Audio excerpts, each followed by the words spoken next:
ಎಲ್ಲರಿಗೂ ನಮಸ್ಕಾರಗಳು. ನಾವು ಇಂದಿನ ವಿಡಿಯೋದಲ್ಲಿ ಕೈ ಕೆಸರಾದರೆ ಬಾಯಿ ಮೊಸರು ಎಂಬ ಗಾದೆ ಮಾತಿನ ಬಗ್ಗೆ ತಿಳಿದುಕೊಳ್ಳೋಣ. ಗಾದೆಗಳು ಜನಪದ ಜೀವನಾಡಿಗಳು. ಅವು ಅನಾದಿ ಕಾಲದಿಂದಲೂ ಮಾನವನ ಜೀವನ ಮಾರ್ಗದರ್ಶನ ಮಾಡುತ್ತಿವೆ. ಅಂತಹ ಗಾದೆಗಳಲ್ಲೊಂದು ಕೈ ಕೆಸರಾದರೆ ಬಾಯಿ ಮೊಸರು.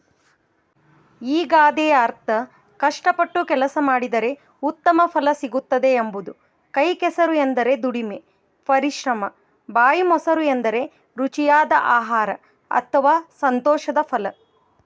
ನಾವು ಓದಿನಲ್ಲಿ, ಆಟದಲ್ಲಿ ಅಥವಾ ಮನೆಯ ಕೆಲಸದಲ್ಲಿ ಶ್ರಮಪಟ್ಟರೆ ಅದರ ಫಲವಾಗಿ ಯಶಸ್ಸು, ಪ್ರಶಂಸೆ ಮತ್ತು ಸಂತೋಷ ಸಿಗುತ್ತದೆ. ಉದಾಹರಣೆಗೆ, ವಿದ್ಯಾರ್ಥಿ ನಿಯಮಿತವಾಗಿ ಓದಿ ಅಭ್ಯಾಸ ಮಾಡಿದರೆ ಪರೀಕ್ಷೆಯಲ್ಲಿ ಉತ್ತಮ ಅಂಕಗಳನ್ನು ಪಡೆಯುತ್ತಾನೆ.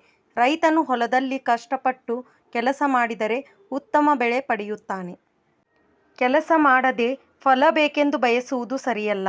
ಶ್ರಮವೇ ಯಶಸ್ಸಿನ ಕೀಲಿಕೈ. ಆದ್ದರಿಂದ ನಾವು ಸೋಮಾರಿತನ ಬಿಟ್ಟು ಮನಸ್ಸಿಟ್ಟು ಕೆಲಸ ಮಾಡಬೇಕು. ಆಗಲೇ ಜೀವನದಲ್ಲಿ ಉತ್ತಮ ಫಲಗಳನ್ನು ಅನುಭವಿಸಬಹುದು.